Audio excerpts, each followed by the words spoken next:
Ladies and gentlemen, let me ask you something. What does it mean to be a woman with no friends? Is it failure? Is it weakness? Or is it something more misunderstood, something we've never stopped long enough to truly see? We live in a world that often measures a woman's worth by her relationships, her popularity, her smile in a selfie surrounded by others, her brunch dates, her group chats. But I want to take you deeper. Today, we're not just talking about the absence of friendships. We're talking about the presence of something far more profound: silence, solitude, and often survival. To every woman who walks alone, remember this: you are not invisible. You are not lesser. You are not without value. You are still here, standing, breathing, becoming, and that matters more than you know. So the next time you come across a woman who seems distant or alone or just different, don't judge her. Don't pity her, learn from her, because sometimes the woman with no friends has the most to teach. The psychological impact of isolation, especially when experienced by a woman over an extended period, runs deep and often goes unnoticed. In a society that celebrates extroversion, connection, and social belonging, the quiet pain of being alone, truly alone, can be easily overlooked or misunderstood. While loneliness is a human experience that affects people of all genders, the social, emotional, and cognitive toll it takes on a woman who finds herself without friends is uniquely shaped by societal expectations, cultural pressures, and emotional narratives tied to femininity and connection. Human beings are inherently social creatures, and our brains are wired to seek connection. When that connection is missing, the mind begins to compensate, sometimes in healthy ways, but often through harmful patterns of thought. For women, this absence of companionship can lead to a persistent sense of unworthiness. Society subtly teaches that women are supposed to be nurturers, communicators, emotional supporters. When a woman finds herself without friendships, she may internalize that loss not as a circumstantial challenge, but as a personal failing. That internal dialogue, "what's wrong with me?" can spiral into anxiety, depression, or even identity erosion. Cognitive science shows that long-term isolation affects neural pathways in ways that can disrupt emotional regulation, sleep, memory, and even physical health. Chronic loneliness can elevate cortisol levels, the body's stress hormone, and trigger inflammation, weaken the immune system, and increase the risk of heart disease. The psychological impact, therefore, does not remain confined to emotions. It becomes a full-body experience. For a woman who may already be balancing other emotional burdens, whether from family, career, or societal judgment, this isolation only magnifies her vulnerability. Loneliness doesn't always stem from a lack of people, but rather from a lack of meaningful connection. A woman might be surrounded by coworkers, neighbors, acquaintances, and still feel deeply alone because none of those relationships offer emotional intimacy, support, or safety. In this way, isolation becomes even more complex. It's not just about being alone physically, it's about being alone emotionally and psychologically, feeling like no one sees the real you, no one truly understands, and no one is willing to listen without judgment or agenda. Social stigma adds another layer of pressure. When a man is alone, he is often seen as independent, focused, or even mysterious. When a woman is alone, she may be seen as cold, arrogant, bitter, or pitiful. This double standard pushes many women to hide their loneliness behind curated images, scripted smiles, or superficial relationships, rather than seeking help or speaking openly about what they feel. Silence becomes a defense mechanism, but over time, that silence can become a prison. It's also important to recognize the cyclical nature of isolation. The more a woman feels isolated, the more anxious she becomes in social situations, fearing judgment or rejection. This anxiety can lead to withdrawal, which only increases the loneliness, reinforcing a loop that becomes harder and harder to break. In some cases, women even begin to self-sabotage potential connections because they no longer believe they are worthy of friendship or love. The educational takeaway here is not just to understand that isolation is harmful, but to understand why it happens, how it feels, and what can be done about it. It's about building a more compassionate, aware, and emotionally intelligent society, one that doesn't just teach women to be strong, but teaches all of us how to be supportive. By acknowledging the psychological impact of isolation on women, we take a step toward breaking the silence, dismantling the shame, and creating space for healing and connection. Societal expectations play a profound role in shaping the emotional lives of women, particularly when it comes to friendship and social connection. From a young age, women are socialized to prioritize relationships, to be emotionally available, nurturing, and cooperative. The idea of being surrounded by friends, of having a circle of support, is not only encouraged but often presented as essential to being a complete woman. Because of this deeply ingrained narrative, when a woman finds herself without friends, whether temporarily or over a longer period, she doesn't simply feel lonely. She feels as if she has failed to live up to what society has conditioned her to be.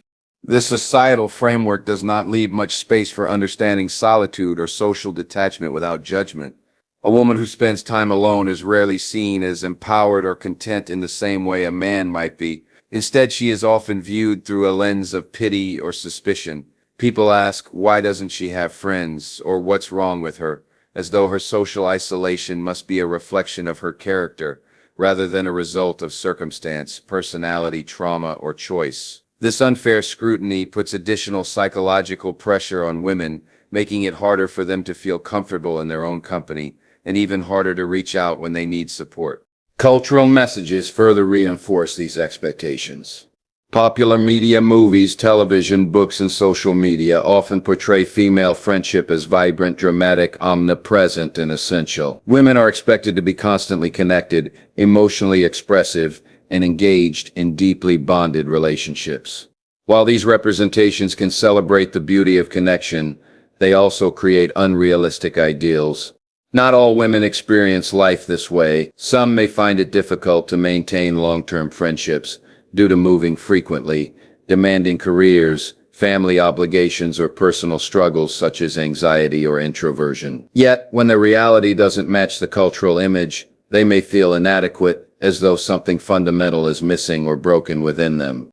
Gender roles also play a significant part in this dynamic. In many cultures, women are expected to be the emotional glue that holds families and communities together. They are expected to listen, to empathize, to support others before supporting themselves. This emotional labor often leaves little room for them to cultivate or maintain friendships of their own. When a woman gives so much of her time and energy to others, children, partners, aging parents, there may be nothing left to offer to friends or to form new connections. Society applauds this selflessness but rarely addresses the isolation and exhaustion that come with it.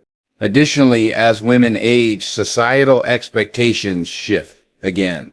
A young woman without friends may be labeled as shy or reserved, but an older woman in the same position might be seen as bitter, undesirable, or unapproachable. There's an unfair expectation that women should remain socially vibrant and emotionally accessible at all stages of life, regardless of changing circumstances. The grief of lost friendships, the drifting apart that often accompanies adulthood, or the emotional cost of toxic relationships are rarely spoken about.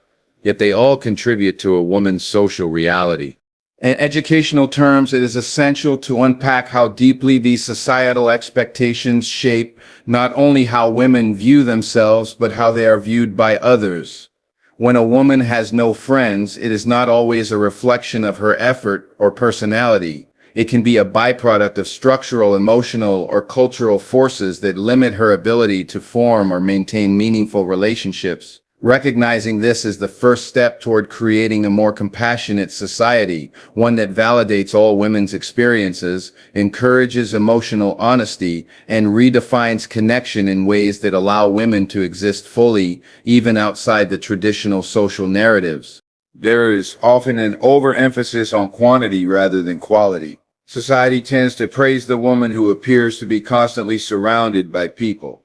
Those who attend social gatherings, post group photos, and seem to have an endless circle of acquaintances. But the truth is, the number of friends a woman has is not a reliable indicator of emotional fulfillment or genuine connection. The deeper value lies not in how many people are in her life, but in how meaningful those relationships truly are. A woman with many friends can still feel completely alone if those relationships lack depth, trust, and authenticity. Having people to spend time with is not the same as having people who understand you, listen to you, and stand by you through hardship. Surface-level friendships, while pleasant in social settings, often lack the emotional foundation required for true support. They might offer temporary distraction but not lasting comfort. These friendships may be built around convenience, shared interests, or circumstances, rather than mutual respect, vulnerability, and shared growth. On the other hand, a woman with just one or two close friends may lead a deeply fulfilling emotional life. That kind of connection, rooted in sincerity and trust, provides a strong sense of belonging and psychological security. These are the friendships that survive the changing seasons of life, career transitions, personal struggles, emotional growth, and physical distance. They don't require constant communication to remain strong because they are based on mutual understanding and loyalty. In this way, quality far outweighs quantity. The educational importance of this distinction cannot be overstated, especially in a world dominated by social media. Online platforms often create the illusion of widespread connection. A woman might have hundreds or even thousands of followers, yet still feel emotionally disconnected and unsupported. The validation from likes, comments, and online interactions may create momentary satisfaction, but rarely substitutes for the kind of friendship that nurtures the soul. It is crucial to teach younger generations and remind ourselves that visibility is not the same as intimacy and attention is not the same as care. Focusing on the quantity of friendships can lead to a cycle of performative behavior. Women may feel pressured to maintain appearances, attending events they're not emotionally invested in, staying in relationships that are emotionally draining, or avoiding solitude out of fear of judgment. Over time, this performance becomes exhausting and emotionally unsustainable. It also contributes to a sense of emptiness because true connection cannot exist where there is no authenticity.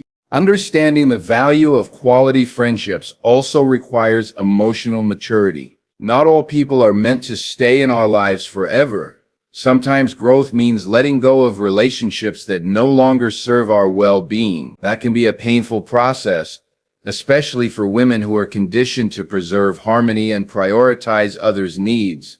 Part of developing meaningful friendships is learning to recognize what nourishes you versus what drains you. Being selective is not selfish. It is an act of self-respect. From an educational standpoint, it's important to teach that forming deep, genuine connections takes time, vulnerability, and effort. These relationships require mutual investment and emotional presence. Encouraging open communication, emotional literacy, and empathy is key to helping individuals build strong, lasting friendships. Schools, communities, and even workplaces can play a role in promoting environments where such relationships can thrive.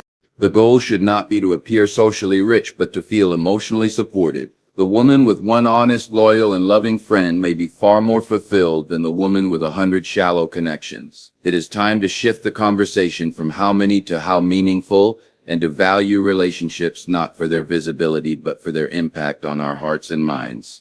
Resilience and self-discovery are two powerful outcomes that often emerge from solitude, especially in the life of a woman with no friends. While society often frames isolation in a negative light, associating it with sadness, failure, or social inadequacy, it can also serve as a catalyst for profound personal growth. When a woman finds herself alone, not just physically but emotionally, she is placed in a unique position to confront who she really is, outside of the roles, relationships, and expectations that have shaped her.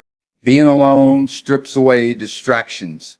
It removes the noise of constant interaction and the external validation that often influences decisions and self-perception.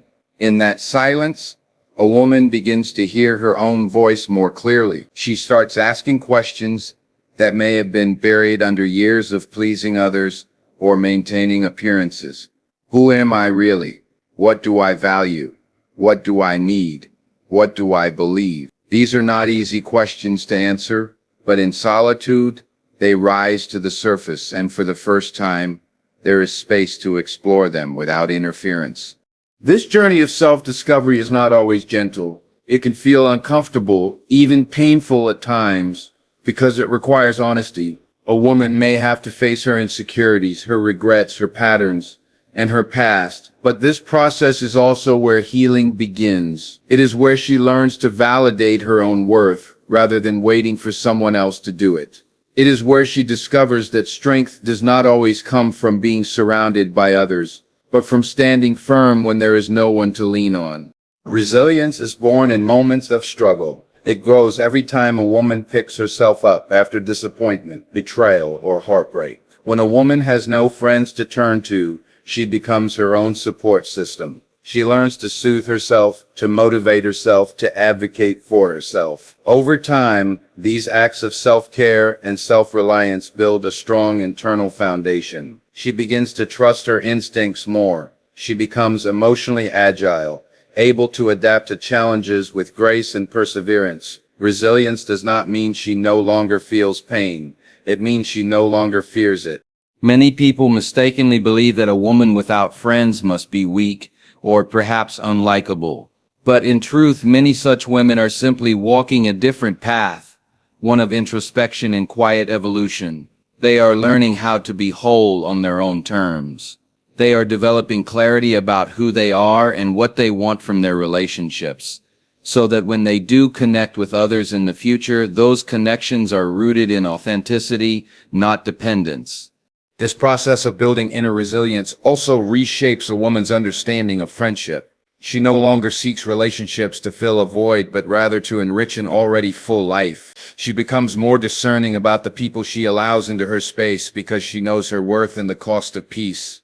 She values quality, alignment, and shared values over proximity or convenience.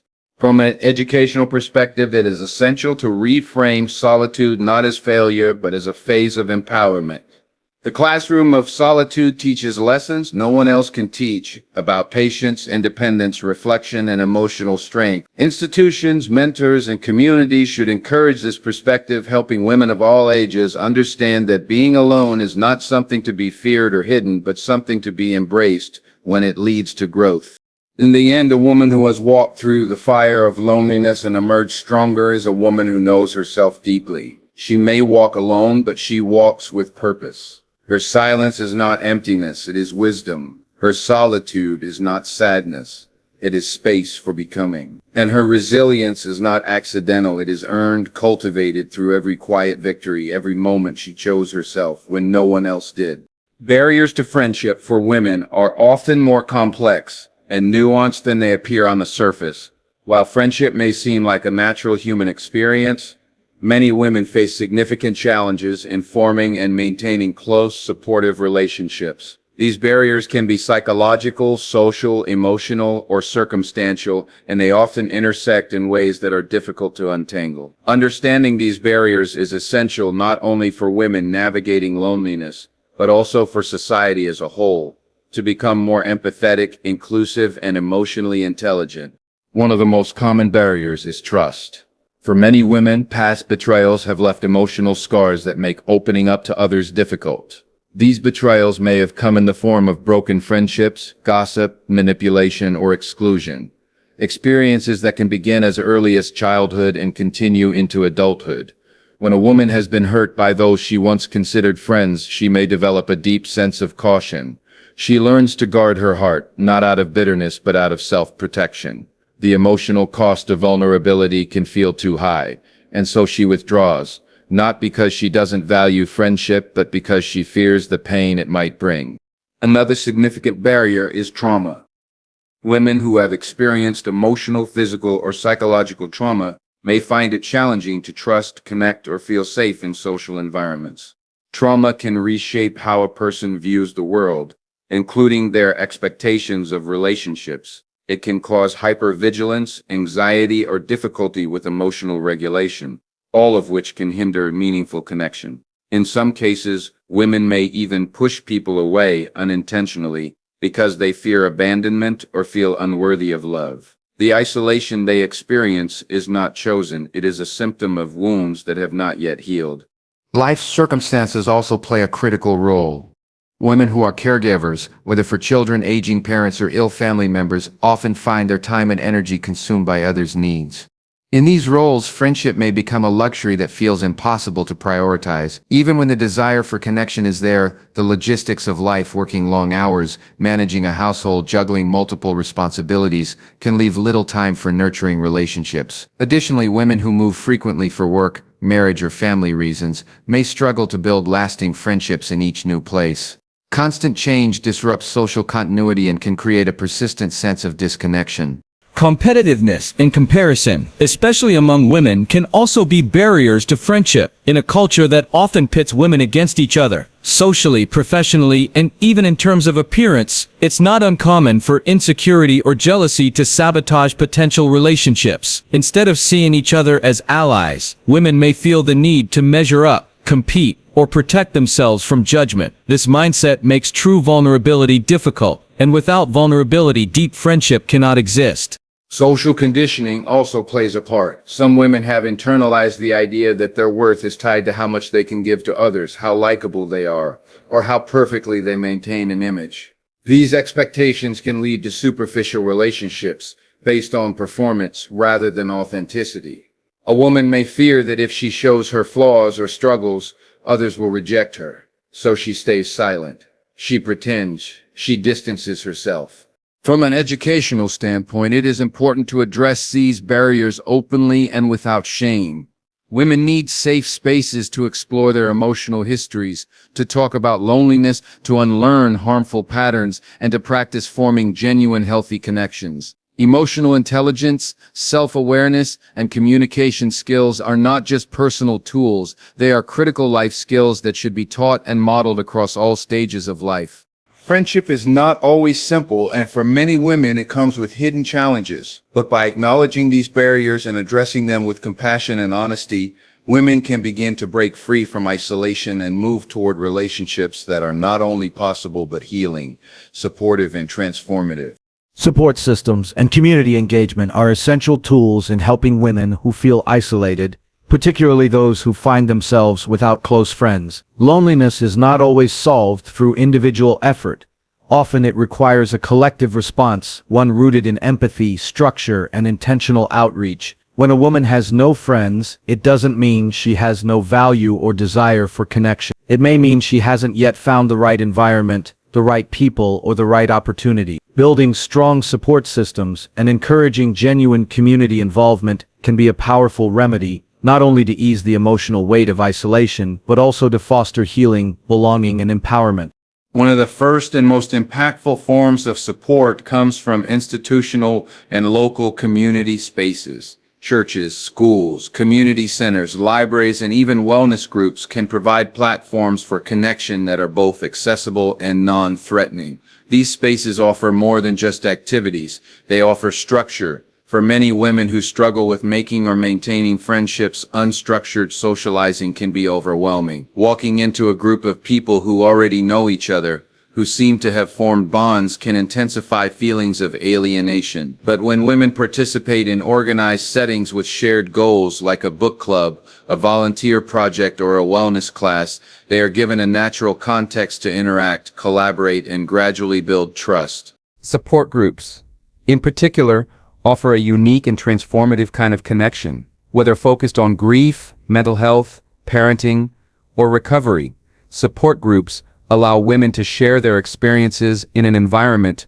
where vulnerability is welcomed and understood. These groups validate emotions that are often dismissed or suppressed in everyday life. For a woman who has been carrying the silent weight of loneliness, the simple act of saying "I feel alone" and hearing someone say "me too" can be profoundly healing. That shared experience can become the foundation for real, lasting friendships rooted in compassion and understanding. Mentorship and intergenerational relationships also play a key role. Sometimes friendship doesn't have to come from peers. It can come from those older or younger, offering different perspectives and life experiences. Older women in particular often possess the emotional maturity and wisdom that can provide grounding for someone in a lonely phase of life. And for older women themselves, mentoring younger women can bring purpose, joy, and a renewed sense of connection. These relationships are not always traditional friendships, but they are meaningful, and they help break the cycle of isolation. When used mindfully, can also serve as a bridge to connection. Online communities, forums, and virtual support networks provide access to like-minded individuals across the world. For women who live in remote areas or who experience anxiety in social situations, these digital spaces can be a lifeline. It's important that these online interactions don't replace real-world engagement, but rather serve as a stepping stone to more personal, in-depth relationships. From an educational standpoint, we must teach the importance of community care, the idea that individuals thrive when the group takes collective responsibility for one another's well-being. Schools and workplaces can foster this by encouraging inclusive environments, teaching emotional intelligence, and actively combating the stigma around loneliness. Leaders in communities should be trained to recognize signs of isolation and to extend opportunities for participation and inclusion in intentional ways. Importantly, this work is not just about helping women make friends. It's about reminding them that they matter, that even if they have been overlooked, excluded, or forgotten, they are still worthy of connection. Community engagement and support systems give women a chance to rebuild trust, rediscover joy, and create lives filled with purpose and people. They show that friendship doesn't always begin with instant chemistry, but often with shared presence, mutual respect, and small moments of genuine care. When society makes space for every woman, regardless of her current relationships, to feel seen, heard, and included, we create a world where no one has to walk alone, and sometimes that is where true healing and friendship begin. In a world that so often glorifies constant connection and companionship, the story of a woman with no friends is not one of shame or weakness, but one of untold depth, quiet strength, and powerful self-discovery. We have explored how society imposes expectations that define a woman's worth through her relationships, how emotional wounds and life circumstances can create invisible barriers to connection, and how friendship is not a measure of quantity but of quality and truth. We've seen how resilience is born in solitude, how healing begins when women are given safe spaces to feel, speak, and be, and how community and support systems can rebuild what isolation tries to take away.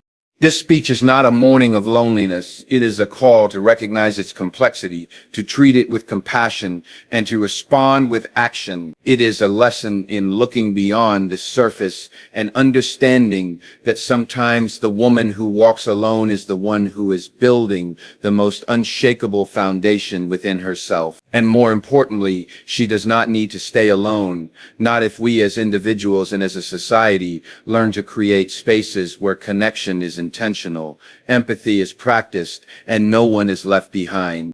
Let us leave here reminded of one truth. Being without friends does not make a woman incomplete, but being seen, supported, and valued for who she truly is makes her unstoppable.